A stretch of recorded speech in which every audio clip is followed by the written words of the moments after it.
Sicurezza e valorizzazione del tagliamento sono stati due dei temi affrontati oggi nella riunione che lei ha convocato con i comuni rivieraschi. Che cosa è emerso? Ma oggi è emerso il risultato di un grande lavoro, di un impegno di questo mandato, di un lavoro che ha permesso di sbloccare 40 milioni fermi per quanto riguarda gli interventi per la sicurezza idraulica del fiume, ma anche un lavoro di prospettiva che vede adesso nell'impegno sul fronte della manutenzione anche ordinaria e straordinaria costante il primissimo impegno. Noi dobbiamo cercare di fare degli interventi che siano veramente di prevenzione, interventi che veramente riescano a dare le risposte in termini di sicurezza e che vengano fatti con un quadro conoscitivo assolutamente all'avanguardia. Grazie all'impegno del Consorzio di Bonifica, al lavoro con l'Università di Udine si sta facendo un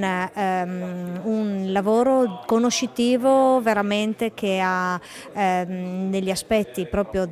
scientifici e di approccio così ampio un livello di qualità veramente interessante. In più c'è tutto il fronte del riconoscimento del tagliamento come anch'esso patrimonio dell'UNESCO, come MAB, quindi che rientri anche nell'ambito di quel patrimonio ambientale e umanitario che possono far non solo conoscere meglio una bellezza unica che abbiamo nella nostra regione, ma che possono far apprezzare questo fiume anche al di fuori dei confini, chiaramente non solo regionali ma anche europei e mondiali.